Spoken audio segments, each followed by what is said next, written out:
നാരായണ നാരായണ നാരായണ. മുന്നിലും പിന്നിലും കൃഷ്ണ നമിപ്പൂ ഭക്തനായി ഞാൻ കാക്കണം സർവഭാവേന ഭൂവിലും മൃത്യുശേഷവും. ഓം. ശ്രീമദ് നാരായണീയം 27ാമത്തെ ദശകം. അതിൽ 2 ദശകങ്ങളിലായിട്ട് 27ഉം 28 ദശകങ്ങളിലായിട്ട് പാലാഴി മഥനത്തെയാണ് പറയണത്. നമുക്ക് കേൾക്കാം. ഓം. ശ്ലോകം 1. ദുർവാസാസ്ഫുരവനിതാപ്തദിവ്യമാല്യം ശക്രായ സ്വയമുപദായ തത്ര ഭൂയ നാഗേന്ദ്ര പ്രതിമൃദിതേ ശശാപശക്രം കാക്ഷാന്തിസ്ത്വദിതരദേവതാംശജാനാം. ദുർവാസാവ് എന്ന ആ മഹർഷി സുരവനിതാപ്ത ദിവ്യമാല്യം, ദേവശ്രീയിൽ നിന്നും കിട്ടിയതായിട്ടുള്ള ദിവ്യമായിട്ടുള്ള ആ മാലയെ സ്വയം ശക്രായ താൻ നേരിട്ട് ഇന്ദ്രന് ഉപാധായ നൽകിയിട്ട് ഭൂയ പിന്നീട് തത്ര അത് നാഗേന്ദ്ര പ്രതിമൃതിതേ ഐരാവതത്തിന്റെ ഈ ഐരാവതാണല്ലോ കാലുകൊണ്ട് ചവിട്ടി അങ്ങോട്ട് നശിപ്പിച്ചത് ഈ മാല. അങ്ങനെ നശിപ്പിക്കപ്പെട്ടു കഴിഞ്ഞപ്പോൾ ശക്രം ഇന്ദ്രനെ ശപിച്ചു. ത്വത് ഇതര ദേവതാംശജാനാം, അങ്ങിൽ നിന്നും വ്യത്യസ്തമായിട്ടുള്ള അന്യന്മാരായിട്ടുള്ള ദേവന്മാർക്ക് ക്ഷാന്തി ക്ഷമ എവിടെയാണ് ഉള്ളത്? അപ്പോൾ ഭഗവാന് മാത്രമേ ക്ഷമയുള്ളൂ, ഇന്ദ്രാദി ദേവന്മാർക്ക് ക്ഷമയില്ല. വേണ്ട രീതിയിൽ അതിനെ സ്വീകരിക്കാൻ നിവൃത്തിയില്ല. ഇവിടെ ക്ഷമയില്ലാത്തതുകൊണ്ടാണ് ദുർവാസാവ് ഇന്ദ്രനെ ശപിച്ചത് എന്നും ഇന്ദ്രന് വേണ്ട രീതിയിൽ ഭക്തിയോ മറ്റു കാര്യങ്ങളോ ഇല്ലാത്തത് കൊണ്ടാണ് ഭഗവാന്റെ പ്രസാദത്തെ ദുർവാസാവ് തന്നുള്ള ഈ മാലയെ അപ്പോൾ തന്നെ സ്വീകരിക്കാത്തത് എന്നും നമ്മൾ സാധാരണ പറയാ ഈ ദുർവാസാവ് ശപിച്ചത് ക്ഷമയില്ലാത്തതുകൊണ്ടാണ് എന്ന് വ്യാഖ്യാനിക്കും. അത്രയേ ഉള്ളൂ. ഇവിടെ നമ്മളെ സംബന്ധിച്ച് അത് വിഷയമല്ല. ദുർവാസാവ് ഇന്ദ്രനെ ശപിച്ചു. കാരണം ഇതാണ്. എന്താ? ദുർവാസാവ് കൊടുത്തതായിട്ടുള്ള മാലയെ ദുർവാസാവിന്റെ മുമ്പിൽ വെച്ച് തന്നെ ഇന്ദ്രൻ അത് സ്വീകരിച്ചു. വേണ്ട രീതിയിൽ ബഹുമാനിച്ചില്ല. ഐരാവതത്തിന്റെ പുറത്തുള്ള ഇന്ദ്രന്റെ ഈ ശ്രദ്ധക്കുറവ് കൊണ്ട് ഐരാവതം ആ മാലയെ ചവിട്ടി നശിപ്പിച്ചു. അത് സമ്മതായില്ലേ. അപ്പൊ അതുകൊണ്ട് ശപിക്കുകയാണ് ഉണ്ടായത്. ഇത് അതിന്റെ വാച്യാർത്ഥം. ദുർവാസാഹ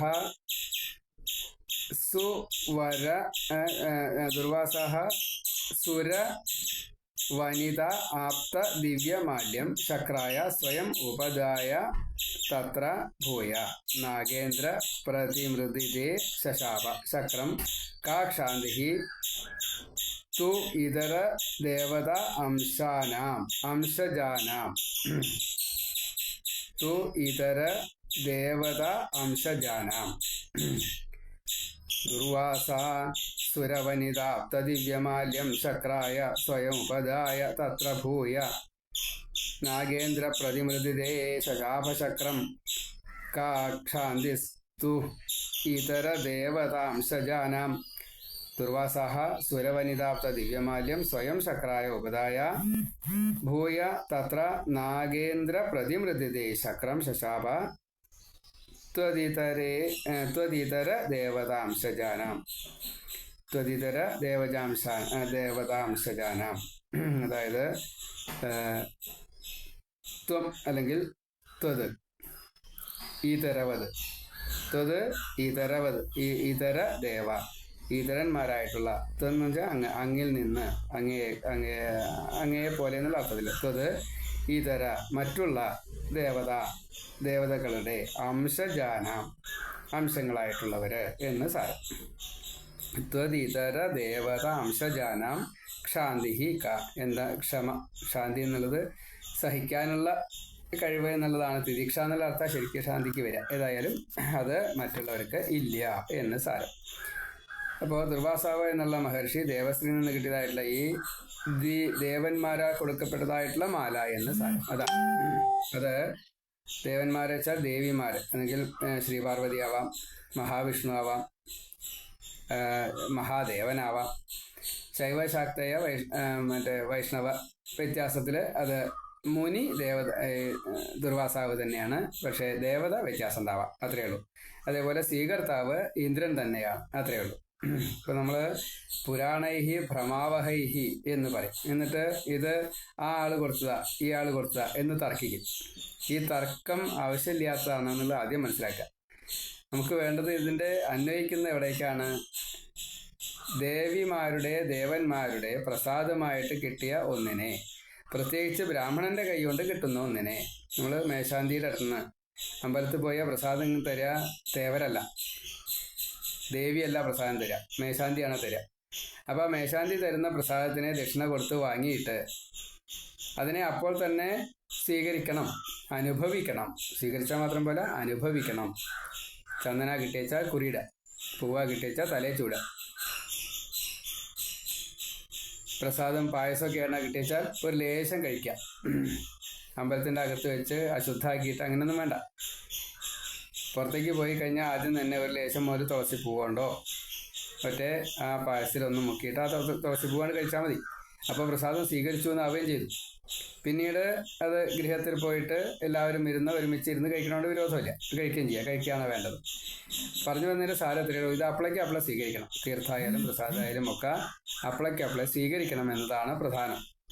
ആ പ്രാധാന്യത്തെ അറിയാതെ കണ്ടാണ് പ്രസാദത്തെ എന്ത് ചെയ്യണു, അത് വാങ്ങണു, എന്നിട്ട് പുറത്ത് കൊണ്ടുപോയിട്ട് ഇലയിലാവും തരുണ്ടാവുക. പിന്നെ ബാക്കി എന്താ ചെയ്യുക? ഇവിടുന്ന് അങ്ങനെ നേരെ വീട്ടിലേക്ക് അല്ല പോവുക, ജോലി സ്ഥലത്തേക്കാണ് പോവുക. അപ്പോൾ ഇതിപ്പോൾ എന്താ ചെയ്യുക? അപ്പോൾ ചിലപ്പോൾ പുറത്തേക്ക് കളയും. അത് ചെയ്യണവരുണ്ട്. ചിലർ കയ്യിലാണ് കിട്ടിയിച്ച, അപ്പോൾ ബാക്കി എന്താ ചെയ്യണമെന്ന് വെച്ചാൽ അപ്പോൾ അമ്പലത്തിൻ്റെ ഏതെങ്കിലും ചുമരിൻ്റെ മുകളിലോ തൂണിൻ്റെ മുകളിലോ ഒക്കെ ആ ചന്ദനം ഒന്നിനെ കുറേശ്ശെ തുടയ്ക്കണം കാണാം. അതൊന്നും പാടില്ല. ദേവന്റെ ശരീരമാണ് ഈ ക്ഷേത്രം, അമ്പലം. നമ്മുടെ ഈ ശരീരം ക്ഷേത്രമാണ്. ക്ഷേത്രത്തിനായിട്ടുള്ള ജീവൻ ഭഗവത് സാന്നിധ്യത്തോട് കൂടിയിട്ട് ഈ ബ്രഹ്മാംശം നമ്മുടെ ഈ ശരീരത്തിൽ ഇരിക്കുക. അപ്പോൾ ഈ ശരീരം ക്ഷേത്രമാണ്. എന്ന കൂട്ടത്തിൽ ദേവന്റെ ശരീരമാണ് ക്ഷേത്രം. ആ ക്ഷേത്രത്തിലാണ് നമ്മൾ അങ്ങോട്ട് ചെന്നിട്ട് ദേവനെ തൊഴുന്നത്. ദേവന്റെ പ്രതിനിധിയായിട്ട് പൂജാരിയിൽ നിന്നും കിട്ടുന്നത് എന്തോ വാങ്ങുന്നത്, അത് ദേവന്റെ ശരീരത്തിൽ തന്നെ തേക്കുകയാണ്. തീർത്ഥം ബാക്കി ലേശം വന്നു വെച്ചാൽ അത് ആ ക്ഷേത്രത്തിൽ വീണു എങ്കിൽ അത് ദേവന്റെ ശരീരത്തിലേക്ക് വീണ്ടും നമ്മുടെ കയ്യിൽ നിന്ന് വീണു. അപ്പോൾ ക്ഷേത്രം സ്വതേ അശുദ്ധമായി. ക്ഷേത്രം അശുദ്ധമായി എന്ന് അറിയാത്തവരാണ് നമ്മളൊക്കെ. എന്തെല്ലാം പാലിക്കണം എന്നറിയോ? കലികാലത്തിൽ പാലിക്കാൻ എളുപ്പമല്ല, വളരെ ബുദ്ധിമുട്ടുണ്ട്. കലികാലത്തിൽ ശുദ്ധം എന്നുള്ളത് പാലിക്കാൻ വളരെ ബുദ്ധിമുട്ടുണ്ട്. അപ്പോൾ നമ്മൾ അങ്ങനെ ഇങ്ങനത്തെ പ്രവൃത്തികൾ ചെയ്യുമ്പോഴോ പൂവിൻ്റെ ശുദ്ധി നമുക്ക് അറിയണില്ല, വെള്ളത്തിൻ്റെ ശുദ്ധി നമുക്ക് അറിയണില്ല. ചന്ദനം വളരെ ബുദ്ധിമുട്ടാണ്, കാരണം നിയമം അങ്ങനെയാണ്. അപ്പോൾ നമുക്കൊരു ചന്ദനത്തോട്ടം വെച്ച് പിടിപ്പിക്കണം വെച്ചാൽ നിവൃത്തിയില്ലല്ലോ. ചന്ദനം വെച്ച് പിടിപ്പിച്ചാൽ അത് വനവിഭവമാണ്. അപ്പോൾ എന്താ ചെയ്യുക? സർട്ടിഫിക്കറ്റ് വേണം, എന്നാലേ പറ്റൂ. നല്ല കാര്യങ്ങളൊക്കെ ചെയ്ത് കഴിഞ്ഞാൽ അതൊക്കെ വിപരീതമായിട്ടാണ് വരിക. അപ്പോൾ ശുദ്ധി വളരെ പ്രധാനമാണ്. ധനം ഇപ്പോൾ നമ്മൾ എത്ര പൈസയാണല്ലോ, പൈസ എത്ര ആൾക്കാരുടെ കയ്യിൽ കൂടെ വരിക. അതിപ്പോൾ എല്ലാ മാർക്കറ്റിലും പോവില്ലേ? ഇറച്ചി വിൽക്കണ അവിടെയും മീൻ വിൽക്കണ അവിടെയും മറ്റേ ആസ്പത്രിയിലും എല്ലാ ദിക്കിലും പോവും. അവിടെയൊക്കെ ശുദ്ധാശുദ്ധങ്ങൾ വലിയ പ്രശ്നമാണ്. പ്രസവാസ്പത്രിയാണെന്ന് വെച്ചാൽ അവിടെ പെലയായില്ലേ? ഒരു രോഗി അവിടെ വന്നിട്ട് മരിച്ചു കഴിഞ്ഞാൽ അവിടെ പെലയായില്ലേ? ആ പൈസ തൊട്ടിട്ടും അങ്ങനെയല്ലേ വരിക.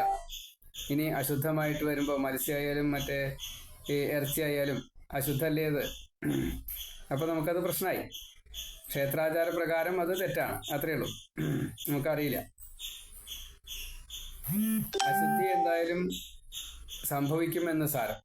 പൈസ കൊണ്ടാണ് സകലതും വിനിമയം ചെയ്യുക. അപ്പോൾ നമ്മൾ സാധാരണ രീതിയിൽ ഗ്രാമക്ഷേത്രങ്ങളിലൊക്കെ എന്തായാലും ക്ഷേത്രത്തിൻ്റെ ഉള്ളിലാണ്, വല്യമ്പലത്തിലൊക്കെ ആവും എഴുതാനൊക്കെ ഇരിക്കുന്നുണ്ടാവുക. അതൊക്കെ സ്വതേ പ്രശ്നമാണ്. സ്വതേ വല്യമ്പലത്തിൻ്റെ പുറത്തേ ഇരിക്കാവും.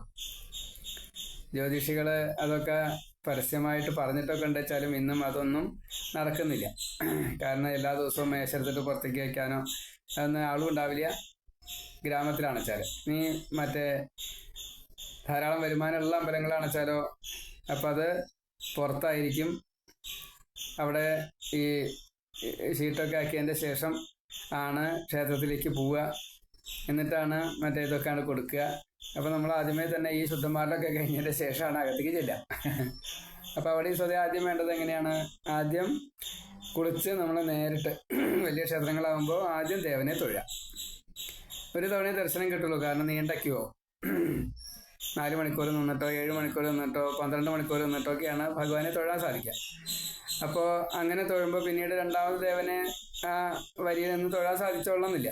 പക്ഷെ നമ്മൾ ആദ്യം തൊഴുതതിൻ്റെ ശേഷം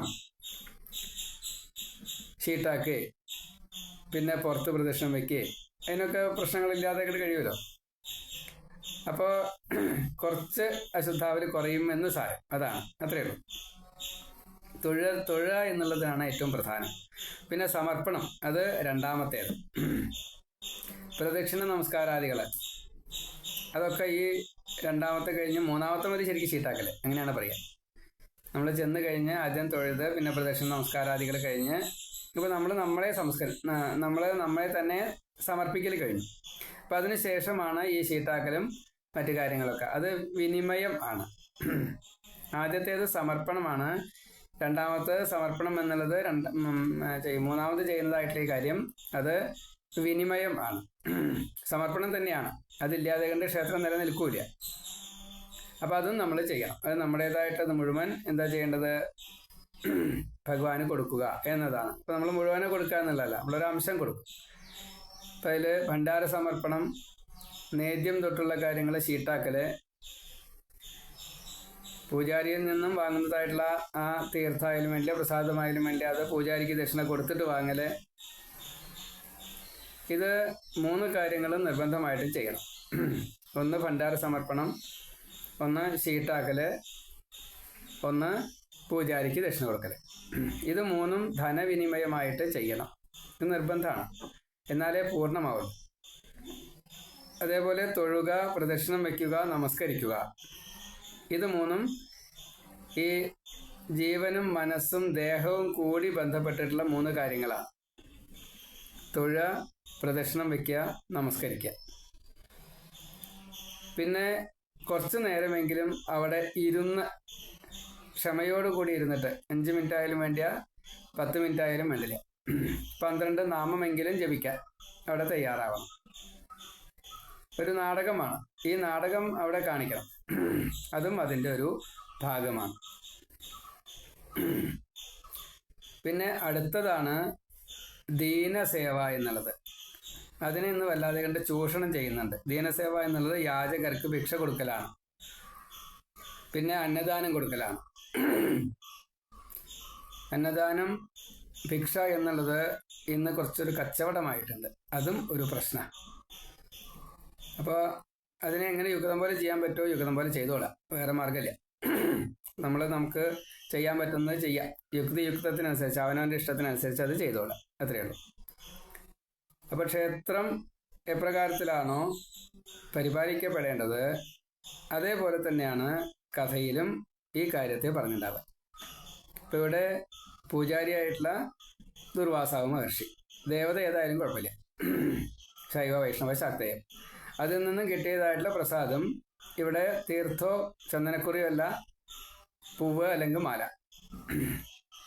അപ്പം അതിനെ സ്വീകരിച്ചതായിട്ടുള്ള ഇന്ദ്രൻ നമ്മളാണ്. ദേഹം, പ്രാണൻ, ജീവൻ, മനസ്സ് ഇതുള്ളതായിട്ടുള്ള നമ്മളാണ്. നമ്മൾ ഈ പ്രസാദത്തെ സ്വീകരിച്ചു. നമ്മൾ അതിനെന്ത് ചെയ്തു? വീട്ടിലേക്ക് കാറിൽ കൊണ്ടുപോയി, ഐരാവതത്തിൻ്റെ പുറത്ത്. അപ്പോൾ നമ്മൾ അതിനെ അശ്രദ്ധമായിട്ട് എവിടെയെങ്കിലും വെച്ചു, കാറിലോ അല്ലെങ്കിൽ പിന്നിലോ. അങ്ങനെയാണല്ലോ, നമ്മളങ്ങനെ ലേശം അശ്രദ്ധമായിട്ടാണ് വെക്കുക. എത്ര ശ്രദ്ധിച്ചാലും അങ്ങനെ വരാം. അപ്പോൾ സ്വീകരിച്ചില്ല എന്ന് സാരം. അപ്പോൾ സ്വീകരിച്ചാൽ അത് പിഴവില്ലാണ്ട് നടക്കും. അപ്പോൾ സ്വീകരിച്ചില്ല. അത് തുളസി ഇലയിട്ടിട്ട് പായസാച്ചാപ്പോൾ കഴിച്ചു വെച്ചാൽ ആയി. പൂവാണിച്ചാപ്പോൾ തലേ ചൂടിയാൽ കഴിഞ്ഞു. തീർത്ഥാണിച്ചാൽ സേവിച്ചാൽ കഴിഞ്ഞു. കുറിയാണിച്ചാൽ അങ്ങനെ കുറി തൊട്ട് കഴിഞ്ഞാൽ കഴിഞ്ഞു. ഭസ്മാച്ചാൽ ഭസ്മം തൊട്ട് കഴിഞ്ഞാൽ കഴിഞ്ഞു. അപ്പോൾ അത് ചെയ്തില്ല. അപ്പോൾ അതിന് ചെയ്യാത്തതുകൊണ്ട് എന്തായി? അതൊരു പിന്നീട് വെക്കലായതുകൊണ്ട് അതിനെ ബഹുമാനിക്കൽ കുറഞ്ഞു. അവമാനിച്ചു എന്ന് പറയാൻ പറ്റില്ല, ബഹുമാനിക്കൽ കുറഞ്ഞു. അതും പ്രശ്നമാണ്. അപ്പം അത് പാടില്ല. അതാണ് ഇവിടെ സംഭവിച്ചത്. അപ്പൊ അതിന് ശാപം കിട്ടും. എന്താ ശാപം കിട്ടുക? ശ്രീ നശിച്ചു പോകട്ടെ എന്നതാണ് ശാപം കിട്ടുക. നമ്മളിപ്പോ കാറിലാണ് വന്നതേ, ഇന്ദ്രനാകുമ്പോൾ ആനപ്പുറത്താണ് വന്നത്, രണ്ടും ഒന്ന് തന്നെ, വാഹനം എന്നുള്ള അർത്ഥമേ ഉള്ളൂ. അപ്പോൾ ഈ കാറ് വാങ്ങാനുള്ള സാമ്പത്തിക ഭദ്രത അത് നഷ്ടപ്പെട്ടാൽ പോലെ അതിൻ്റെ വിശദീകരണങ്ങൾ സ്വയമേവ ചിന്തിച്ചോളുക, അത്രയേ ഉള്ളൂ. നമ്മുടെ സൗകര്യം എന്താ വെച്ചാൽ അത് ഇല്ലാണ്ട് ആയി കഴിഞ്ഞാൽ കഴിഞ്ഞു, അത്രയേ ഉള്ളൂ. ഈ അമ്പലത്തിലേക്ക് വരലാണല്ലോ നമ്മൾ എന്തെങ്കിലും ചെറിയ ബുദ്ധിമുട്ടുണ്ടായി ആദ്യം ഒഴിവാക്കുക, എന്താ അമ്പലത്തിലേക്ക് വരല ഒഴിവാക്കുക. അപ്പോൾ ദേവനെ വിസ്മരിക്കുന്ന ഒരു രീതിയിൽ നമ്മൾ എത്തിപ്പെടും. പിന്നെ നമ്മുടെ ഭാഗ്യം ഉണ്ടെങ്കിലാണ് വീണ്ടും ബ്രഹ്മാവിൻ്റെയും മഹാദേവൻ്റെയും ഒക്കെ സഹായത്തോട് കൂടിയിട്ട് വിഷ്ണുവിൻ്റെ അടുത്തേക്ക് എത്തുക. എന്നിട്ടാണ് പാലാഴി നമ്മളൊന്ന് കളയുക. എന്താ പാലാഴി? നമ്മുടെ ഈ മനസ്സാണ്. അപ്പോൾ ഈ പാലാഴിയെ നമ്മളൊന്ന് കളഞ്ഞു കഴിഞ്ഞാൽ നമുക്ക് എന്താ കിട്ടുക? വീണ്ടും ഭഗവത് ഭക്തിയാകുന്ന അമൃതിനെ നമുക്ക് കിട്ടും. ആ അമൃത് കൊണ്ട് ഈ ദേഹത്തിൻ്റെ പുഷ്ടി കിട്ടും, മനസ്സിൻ്റെ സന്തുഷ്ടി കിട്ടും. ആ മനസ്സിൻ്റെ സന്തോഷത്തോട് കൂടിയിട്ട് വിവേകം, ജ്ഞാനം കുറേശ്ശെ കിട്ടും, വിവേകം കുറേശ്ശെ കിട്ടും. അങ്ങനെ ലക്ഷ്മിയെ തന്നെ കിട്ടിയ ആ ജീവൻ മഹാവിഷ്ണുവിനെ തന്നെ വിവാഹം കഴിക്കുകയും ചെയ്യും. വരിക്കും എന്നർത്ഥം. വിവാഹം കഴിക്കുക, വരിക്കുക എന്നുള്ളത് ഭർത്താവായിട്ട്, പതിയായിട്ട്, ഈശ്വരനായിട്ട്, നാഥനായിട്ട് അംഗീകരിക്കും. ഭഗവാൻ നമ്മെയും അതേപോലെ ഹൃദയത്തിൽ തന്നെ എത്തിക്കും. ലക്ഷ്മി ദേവി എന്താ ചെയ്തത്? ഭഗവാൻ വക്ഷസ്സിൽ സ്ഥാനം കൊടുത്തു എന്നാണ്. അപ്പം അതേപോലെ നമ്മെയും ഭഗവാന്റെ ഹൃദയത്തിൽ സ്ഥാനം തരും. ഇപ്പൊ ഭഗവാൻ നമ്മുടെ ഹൃദയത്തിലുണ്ട്. മനുഷ്യ ഹൃദയത്തിലാണ് ഭഗവാന്റെ വാസം. ആ ഭഗവാനെ നമ്മൾ ഈ പാലാഴി നല്ലോണം ഒന്ന് കടയുമ്പോൾ നമ്മുടെ മനസ്സിന്റെ ഓരോ ചെയ്തികളെയും വിശകലനം ചെയ്യുമ്പോൾ നമുക്ക് ഈ വിവേകം ഉണ്ടാകുന്നു. ആ വിവേകമാണ് ഈ പാലാഴി കടഞ്ഞ് കിട്ടുന്നതാകുന്ന ഭഗവത് അനുഗ്രഹമാകുന്ന ഭക്തിയാകുന്ന ഈ അമൃത്. ആ അമൃത് കൊണ്ട് നമുക്ക് ലക്ഷ്മിയെ കിട്ടും. ഈ ലക്ഷ്മിയുടെ സഹായത്തോട് കൂടിയിട്ട് ഭഗവത് ഹൃദയത്തിൽ തന്നെ, ഭഗവാന്റെ ഹൃദയത്തിൽ തന്നെ നമുക്ക് വാസം കിട്ടും. അപ്പോൾ നമ്മുടെ ഉള്ളിരിക്കുന്ന ഭഗവാനെ നമുക്ക് എപ്പോഴും കാണാൻ സാധിക്കും. ഇതാണ് പാലാഴി മഥനം കഥ. നമുക്ക് വായിക്കാം. ദുർവാസ സുരവനിതാപ്തദിവ്യമാല്യം ശക്രായ സ്വയമുപദായ തത്ര ഭൂയ നാഗേന്ദ്ര പ്രതിമൃതിദേ ശശാപശക്രം കാക്ഷാന്തി സ്വതിതരദേവതാംശജാനാം. രണ്ടാമത്തെ ശ്ലോകം. ശാപേന പ്രഥിത ജരേഥ നിർജരേന്ദ്രേ ദേവേഷ്വപ്യാസുരജിതേഷു നിഷ്പ്രഭേഷു സർവാദ്യ കമലജമേത്യ സർവദേവ നിർവാണ പ്രഭവ സമം ഭവന്തമാപു. അഥ അതിനുശേഷം നിർജരേന്ദ്രേ, ഈ സദൈ മരണമില്ലാത്തതായിട്ടുള്ള ഈ ഇന്ദ്രൻ, ജരാമൃത്യു ഷഡൂർമികള് അതിൽ പെട്ടതാണ് ജരാമൃത്യു. ഷഡ്വൈരി, ഷഡൂർമി, ഷഡരി. അപ്പോൾ ഷഡ് അരികൾക്ക് നാഥനായിട്ടുള്ള, ഇന്ദ്രിയങ്ങൾക്ക് നാഥനായിട്ടുള്ള ഇന്ദ്രന് ഈ ഊർമി വന്നു. അത് സ്വതേ ഇന്ദ്രന് സ്വതേ ഇല്ല. നമുക്ക് ദേവത്വം കിട്ടിക്കഴിഞ്ഞാൽ നമുക്കും ഈ ഷഡ്വൈരി, ഷഡൂർമി, ഷഡ് അരി ഇല്ല.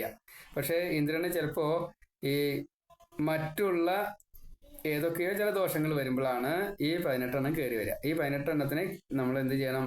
അടുത്തേക്ക് വരുത്തരുത്.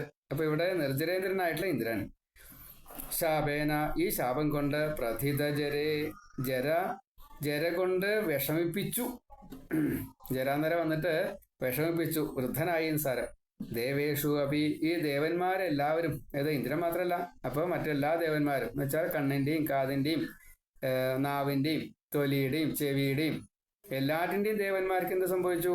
ജരാന്തര ബാധിച്ചു. ഇന്ദ്രന്റെ മനസ്സിന് ജരാന്തര ബാധിച്ച, ജീവന് ജരാന്തര ബാധിച്ച മട്ടന്നെയാണ് പതി. ജീവന് ജരാന്തര ഇല്ലെങ്കിലും ഈ ജീവൻ ഇരിക്കുന്നതായിട്ടുള്ള ശരീരത്തിന് ജരാന്തര വന്നു. അപ്പോൾ കണ്ണനും കാതിനൊക്കെ വരും. കണ്ണിന്റെ ഇന്ദ്രനാണ്, കണ്ണിന്റെ അഗ്നിയാണ്, അല്ലെങ്കിൽ ചന്ദ്രനാണ്, അല്ലെങ്കിൽ തീയാണ്. അതേപോലെ മൂക്കിന്റെ അശ്വിനി ദേവകളാണ്, നാവിന്റെ വരുണനാണ്. അപ്പം ഇങ്ങനെ ഓരോന്നിനും വായുവിന്റെ ത്വക്കാണ്, ത്വക്കിന്റെ വായുവാണ്. അങ്ങനെയാണ്. ദിഗ്ദേവതകളാണ് ഈ ചെവിയുടെ ദേവതകള്. അപ്പോൾ ഇത് എന്ത് സംഭവിക്കും? അവർക്കൊക്കെ ജരാന്തര വരും. എന്ന് വെച്ചാൽ നമുക്കൊന്നും കാണാനില്ലാണ്ടാവും, ഒന്നും കേൾക്കാനില്ലാണ്ടാവും, നാവിന് രുചി ഇല്ലാണ്ടാവും, തൊട്ടാ അറിയണില്ല. ഇതാണേ. അപ്പോ ശാപേന പ്രഥിത ജരേ ദേവേഷു അപി, ഇന്ദ്രനും ദേവന്മാർക്കൊക്കെ ജരാന്തര വന്നു. അസുരജിതേഷു, അപ്പൊ എന്തായി? അസുരന്മാരാ ജയിക്കപ്പെട്ടവരായി തീർന്നു. നമ്മളെ അസുരന്മാര് തോൽപ്പിച്ചു എന്ന് സാരം. ദേവലോകത്തെയും ഇന്ദ്രനെയും ദേവന്മാരെയും അസുരന്മാര് യുദ്ധമൊന്നും ചെയ്യാതെ കണ്ട് തോൽപ്പിച്ചു എന്നാണ് കേട്ടോ. സ്വദേശം ഒരു യുദ്ധം ഉണ്ടായിട്ടില്ല. നിഷ്പ്രഭേഷു, ഈ ഇന്ദ്രാദി ദേവകൾക്ക് ഒരു പ്രഭയും ഇല്ലാത്ത രീതിയിലായി. ശർവാദ്യാഹ, മഹാദേവൻ രുദ്രൻ തുടങ്ങിയ അവർക്ക് സർവദേവാഹ എല്ലാ ദേവന്മാരും കമലജം ബ്രഹ്മാവിനെ, കമലത്തിൽ ഉണ്ടായതാണ്. അതാണ് കമലജ്. കമലം എന്ന് പറഞ്ഞു കഴിഞ്ഞാൽ താമര, താമരയില് ഉണ്ടായ കമലജം. നാഭിപത്മത്തില് മഹാവിഷ്ണുവിന്റെ നാഭി, ആ പൊക്കിളിലുണ്ടായ താമര, ആ താമരയിലുണ്ടായ ബ്രഹ്മാവ്. അപ്പോൾ കമലജൻ ബ്രഹ്മാവിനെയും ഏത്യ, അവിടെ എത്തിയിട്ട് പ്രാപിച്ചിട്ട്, ഹേ നിർവാണ പ്രഭവ, മോക്ഷദായകനായിട്ടുള്ള, നിർവാണം എന്ന് പറഞ്ഞാൽ മോക്ഷം, മോക്ഷം കൊടുക്കുന്നതായിട്ടുള്ള, പിന്നെയോ അവര് എല്ലാവരോടും കൂടിയിട്ട് സമം ഭവന്തം ആപു, അങ്ങനെ അങ്ങയെ സമീപിച്ചു. ഇന്ദ്രാദി ദേവന്മാര്, അഷ്ടദിക്പാലകന്മാര്, 33 ദേവകള്, ബ്രഹ്മാവ്, ശിവൻ എല്ലാവരും കൂടിയിട്ട് പാലാഴി തീരത്ത് വന്ന് മഹാവിഷ്ണുവിനെ അഭയം പ്രാപിച്ചു എന്ന് ഈ ശ്ലോകം. ശാപേന പ്രഥിത ജരേധ നിർജരേന്ദ്രേ ദേവേഷു അപ്യാസുരജിതേഷു നിഷ്പ്രഭേഷു സർവാദ്യ കമലജമേത്യ സർവദേവാ നിർവാണ പ്രഭവ സമം ഭവന്തമാഭൂ. അഥ നിർജരേന്ദ്രേ ശാപേന പ്രഥിത ജരേ ദേവേഷു അപി അസുരജിതേഷു നിഷ്പ്രഭേഷു സർവാദ്യാഹ സർവദേവാഹ കമലജം ഏത്യ ഹേ നിർവാണ പ്രഭവ സമം ഭവന്തം ആഹു. ശാപേന പ്രഥിത ജരേ അഥ നിർജരേന്ദ്രേ, നിർജര ഇന്ദ്രേ നിർജരേന്ദ്രേ ദേവേഷു അപി അസുരജിതേഷു നിഷ്പ്രഭേഷു സർവാദ്യാഹ കമലജം ഏത്യ സർവദേവ നിർവാണ പ്രഭവ സമം ഭവന്തം ആഭൂ. അപ്പോ ഈ ശാപം കിട്ടിയതിന്റെ ശേഷം ഇന്ദ്രന് ജരാന്തര വന്നു. ദേവന്മാർക്ക് എല്ലാവർക്കും അത് ബാധിച്ചു. അസുരന്മാരാൽ ഈ ഇന്ദ്രാദി ദേവകളെല്ലാവരും തോൽപ്പിക്കപ്പെട്ടു, പരാജയപ്പെട്ടു, ചൈതന്യമില്ലാത്തവരായി തീർന്നു. അങ്ങനെ എല്ലാവരും കൂടിയിട്ട് ബ്രഹ്മാവിനെയും മഹാദേവനെയും സമീപിച്ച് അവരോട് കൂടിയിട്ട് ഈ മോക്ഷത്തെ കൊടുക്കുന്നതായിട്ടുള്ള ഭഗവാൻ വിഷ്ണുവിന്റെ അടുത്ത് വന്നു സ്തുതിക്കാൻ തുടങ്ങണു എന്നതാണ് ഈ ശ്ലോകം. ശാപേന പ്രഥിത ജരേധ നിർജരേന്ദ്രേ ദേവേഷു അപ്യാസുരജിതേഷു നിഷ്പ്രഭേഷു സർവാദ്യ കമലജമേത്യ സർവദേവ നിർവാണ പ്രഭവ സമം സമന്തമാഭൂ. ഈ 3ാമത്തെ ശ്ലോകം. ബ്രഹ്മാദ്യൈ സ്തുതമഹിമാ ചിരം തദാനീം പ്രാദുഷൻ വരദപുര പരേണ ധാംന ഹേ ദേവ ദിദിജകുലൈർവിധായ സന്ധിം പീയൂഷം പരിമഥതേതി പര്യശാസ്വം. അപ്പോൾ ഭഗവാൻ ഉപായം പറഞ്ഞു കൊടുത്തു. ഭഗവാനെ സ്തുതിച്ച് സന്തോഷിപ്പിച്ചു കഴിഞ്ഞപ്പോൾ ഭഗവാൻ ഉപായം പറഞ്ഞു കൊടുത്തു. തദാനീം, ആ സമയത്ത്, ഹേ വരദ, വരത്തെ കൊടുക്കുന്നതായിട്ടുള്ള ഭഗവാനെ, ബ്രഹ്മാദ്യേഹി, ബ്രഹ്മാവ് തുടങ്ങിയ എല്ലാവരും, ചിരം, വളരെ നേരം, സ്തുതമഹിമ, ഭഗവാനെ നന്നായിട്ട് തന്നെ സ്തുതിച്ചു കഴിഞ്ഞപ്പോ, ത്വം, അങ്ങ്, പരേണ, അങ്ങേയറ്റത്ത്, മാക്സിമത്തില്, ധാംന, തേജസ്സോട് കൂടിയിട്ട്, പുരഹ, അവരുടെ മുമ്പില്, ഈ ദേവന്മാരുടെ മുമ്പില്, പ്രാദുഷൻ, പ്രത്യക്ഷപ്പെട്ടു, ആവിരാസീത്, അങ്ങനെ പ്രത്യക്ഷപ്പെട്ടു.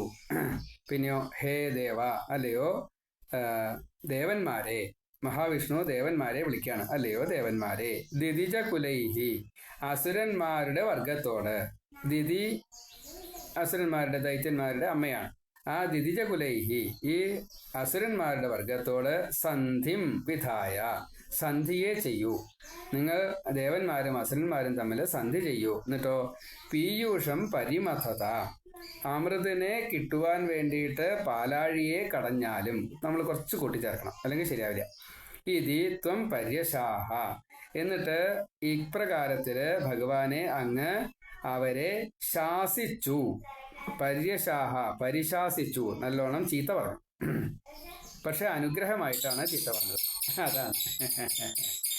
അപ്പൊ അങ്ങനെ അനുഗ്രഹിക്കാനും ചീത്ത പറയാനും രക്ഷിതാക്കൾക്ക് സ്വാതന്ത്ര്യമുണ്ട് എന്നറിയാത്തവരാണ് ഇന്നത്തെ കുട്ടികൾ. ദേവന്മാരെ നമ്മൾ അവിടെ കുട്ടികളായിട്ട് കണക്കാക്കുക. നമ്മളൊക്കെ ഭഗവാന്റെ കുട്ടികളാണ്. അച്ഛനമ്മമാർക്കും ഗുരുക്കന്മാർക്കും ആചാര്യന്മാർക്കും കുട്ടികളാണ് നമ്മൾ ഓരോരുത്തരും. എപ്പോഴും വയസ്സ് 90 പറഞ്ഞിട്ട് കാര്യമില്ല. വിവരമുള്ള പേരക്കുട്ടികളുടെ ശിഷ്യസ്ഥാനത്ത് കുട്ടികളായിട്ടാണ് നമ്മളിരിക്കുക. നമ്മുടെ പേരക്കുട്ടികളാണ്. പല സന്ദർഭങ്ങളിലും അവരെ ആ രീതിയിൽ തന്നെ നമുക്ക് അങ്ങോട്ട് പെരുമാറുകയും ചെയ്യാം. പക്ഷെ നമ്മളേക്ക് ആ വിവരമുണ്ട്. അവർ ജ്ഞാനികളായിട്ട് തിരിച്ചു വന്നു. അപ്പോൾ അവരുടെ കീഴിൽ നമ്മൾ അവരുടെ താഴെയായിട്ട് നിൽക്കണം. ഇതിനുള്ള മനോഭാവം നമുക്കുണ്ടാവണം. അതുണ്ടായിട്ടില്ല വെച്ചാൽ ഭഗവാൻ കൃഷ്ണനായിട്ട് അവതരിച്ചാലും വസുദേവരെ പോലെ കൃഷ്ണനായിട്ട് കാണുള്ളൂ, ഈശ്വരനായിട്ട് കാണില്ല. എപ്പോഴാണോ ഇതിന് അർഹത കിട്ടുന്നത്, അപ്പോൾ മുതുമുത്തശ്ശൻ്റെയും മുത്തശ്ശനായിട്ടുള്ള ഈ വസുദേവർക്ക് നാരദനാൽ പറഞ്ഞു കൊടുക്കപ്പെട്ട് ഈ കൃഷ്ണനെ യാഗം ചെയ്ത് സന്തോഷിപ്പിച്ച് ആ കൃഷ്ണനിൽ നിന്ന് തന്നെ വരത്തെ വാങ്ങി. ആദ്യത്തെ മക്കൾ 6 പേര് മരിച്ചു പോയിട്ടുണ്ട്. അവരുടെ കഥ എന്തായി? അവർക്ക് മുക്തി കിട്ടുമോ? അവർക്ക് മുക്തി കിട്ടിയാലല്ലേ ഞങ്ങൾക്ക് മുക്തി കിട്ടൂ എന്ന് ചോദിച്ചപ്പോൾ ഭഗവാൻ ഈ ഷഡ്ഗർഭന്മാരെ കൊണ്ടുവന്ന് അമ്മയ്ക്ക് കാണിച്ചു കൊടുത്തു. അമ്മയുടെ സൈന്യം കുടിപ്പിച്ചു. എന്നിട്ട് മുക്തരാക്കി. അപ്പോൾ മുതുമുത്തശ്ശൻ്റെ മുത്തശ്ശനായിട്ടുള്ള ഈ ഭഗവാൻ വസുദേവര് ഈ കൃഷ്ണനെ, തൻ്റെ മകനായിട്ടുള്ള കൃഷ്ണനെ ഭഗവാനായിട്ട് കണ്ടപ്പോൾ അവിടെ കാര്യസാധ്യം നടന്നു. ഇപ്പം നമ്മളെപ്പോഴും ഏത് ഭാവത്തിലിരിക്കണം? നമ്മുടെ പ്രായം ഇങ്ങനെ കൂടി വരും. പക്ഷെ നമ്മളൊക്കെ ശിശുക്കളാണ് എന്ന് കണക്കാക്കണം. അങ്ങനെ കണക്കാക്കിയപ്പോൾ ഈ ഭഗവാനിൽ നിന്നും ഇത് സ്വീകരിക്കാൻ സാധിച്ചു. ഭഗവാൻ ഇവിടെ എന്താ പറഞ്ഞത്? ദേവാസുര സന്ധി ചെയ്യൂ എന്നാണ്. ദേവാസുര സന്ധിയുടെ മഹത്വം എന്താ? നമ്മുടെ ശത്രുക്കളുമായിട്ട് നമുക്ക് രമ്യതയിൽ വർത്തിക്കാൻ കഴിയണം. അതാണ്. തദാനീം ഹേ വരദ ബ്രഹ്മാദ്യൈഹി ചിരം സ്തുതമഹിമാത്വം പരേണ ധാംന പുരഃ പ്രാദുഷൻ ഹേ ദേവ ദിദിജകുലൈഹി സന്ധിം വിധായ പീയൂഷം പരിമഥത ഇതി ത്വം പര്യശാഹ. ആ സമയത്ത് വളരെയധികം എല്ലാ അർത്ഥത്തിലും വരത്തെ നൽകുന്ന, അനുഗ്രഹം നൽകുന്ന, വസ്തുക്കളെ തരുന്ന, എല്ലാം തരുന്നതായിട്ടുള്ള, മുക്തി തരുന്ന, വരങ്ങൾ തരുന്ന, അനുഗ്രഹം തരുന്ന, അങ്ങനെയാണല്ലോ. അങ്ങനെയുള്ള ആ ഭഗവാനെ ഈ മേൽപ്പത്തൂർ വിളിച്ചുകൊണ്ട് പറയാണ്, അന്ന് ബ്രഹ്മാവ് തുടങ്ങിയിട്ടുള്ള ഈ ദേവന്മാര് എല്ലാവരും കൂടിയിട്ട് അങ്ങയെ സ്തുതിച്ചു കഴിഞ്ഞപ്പോൾ ആ സ്തുതി കേട്ട് സന്തോഷത്തോടു കൂടിയിട്ട് അങ്ങ് അവരെ ആശ്വസിപ്പിക്കുകയല്ല ചെയ്തത്, മറിച്ച് ശാസിക്കുകയാണ് ചെയ്തത്. ഭാഗവത പ്രകാരം അവരെ ഒന്ന് കളിയാക്കി. എന്നിട്ട് ദേവാസുര സന്ധി ചെയ്യണം എന്ന് പറഞ്ഞു. പിന്നെ അവരെ പറഞ്ഞു, അനുഗ്രഹിച്ചു. എന്താ അനുഗ്രഹിച്ചത്? നിങ്ങൾ സന്ധി ചെയ്തോളൂ, പാലാഴി കടഞ്ഞോളൂ, പാലാഴിയിൽ നിന്നും കിട്ടുന്നതിനെ ഞാൻ നിങ്ങൾക്ക് തന്നെ തന്നോളാം, മറ്റുള്ളവർക്ക് കിട്ടിയെന്ന് തോന്നിപ്പിക്കും ഞാൻ, പേടിക്കണ്ട കേട്ടോ. കുട്ടികളോട് പറയണ പോലെയാണ് ഭഗവാൻ അവിടെ ഉപദേശം കൊടുത്തത്. അതാണ്. അപ്പൊ ഇവിടെ പര്യശാഹ എന്നുള്ള ഒരു വാക്ക്, അതാണ് കവിത്വം. അതാണ് മേൽപ്പത്തൂരിന്റെ കവിത്വം. അതാണ്. അപ്പൊ അങ്ങനെ നന്നായിട്ട് തന്നെ അത് പറഞ്ഞു. എന്താ പറഞ്ഞത്? അങ്ങയുടെ മഹിമയെ പറഞ്ഞ് നന്നായിട്ട് സ്തുതിച്ചതായിട്ടുള്ള ഭഗവാൻ അവരുടെ മുമ്പിൽ എന്ത് ചെയ്തു? പ്രത്യക്ഷമായിട്ട് കാണിച്ചു കൊടുത്തു. ശ്രീകൃഷ്ണാവതാരത്തിൽ പ്രത്യക്ഷമായിട്ട് കാണിച്ചു കൊടുക്കണില്ല. പക്ഷെ ഇവിടെ അങ്ങനെയല്ല. പാലാഴി പറയാൻ വേണ്ടിയിട്ട് ഭഗവാൻ പ്രത്യക്ഷമായിട്ട് ഈ ദേവന്മാർക്ക് മുമ്പിൽ വന്നു. വന്നതിന് ശേഷം ഈ അസുരകുലത്തോട് സന്ധി ചെയ്തിട്ട് പാലാഴിയെ കടഞ്ഞിട്ട് അതിൽ നിന്നും കിട്ടുന്നതായിട്ടുള്ള വിഭവങ്ങളെ വീതിച്ചെടുത്തോളൂ, അമൃതനെ സ്വീകരിച്ചോളൂ. അമൃതം നിങ്ങൾക്ക് മാത്രമേ, അമരത്വം നിങ്ങൾക്ക് കിട്ടുള്ളൂ, ദേവന്മാർക്ക് കിട്ടില്ല എന്ന് സമാധാനിപ്പിക്കുകയും ചെയ്തു. അവരെ നല്ലോണം ശാസിക്കുകയും ചെയ്തു എന്ന് ഈ ശ്ലോകം. ബ്രഹ്മാദ്യൈഹി സ്തുത മഹിമ ചിരം തദാനീം പ്രാദുഷൻ വരദ പുര പരേണ ധാംന ഹേ ദേവാ ദിദിജകുലൈഹി വിധായ സന്ധിം പീയൂഷം പരിമഥിത ഇതി പര്യശാഹ ത്വം. അപ്പൊ ഇങ്ങനെയുള്ള ആ ഭഗവാൻ ഇപ്രകാരത്തിൽ ദേവന്മാരെ ആശ്വസിപ്പിച്ചു. ദേവാസുര സന്ധി ചെയ്യണമെന്ന് പറഞ്ഞു, പാലാഴി കടയണമെന്ന് പറഞ്ഞു.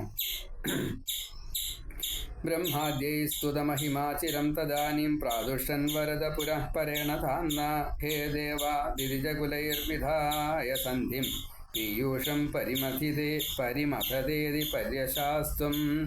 ഇനി 4ാമത്തെ ശ്ലോകം തൊട്ട് നമുക്ക് അടുത്ത ഇതിൽ പറയാം. സർവത്ര ഗോവിന്ദ നാമ സങ്കീർത്തനം ഗോവിന്ദ ഗോവിന്ദ. 1, 2, 3 27ാമത്തെ ദശകത്തിൽ 1, 2, 3 ശ്ലോകമാണ് ഇപ്പോൾ പറഞ്ഞത്. പാലാഴി മഥനം എന്ന കഥ. നാരായണ നാരായണ നാരായണ.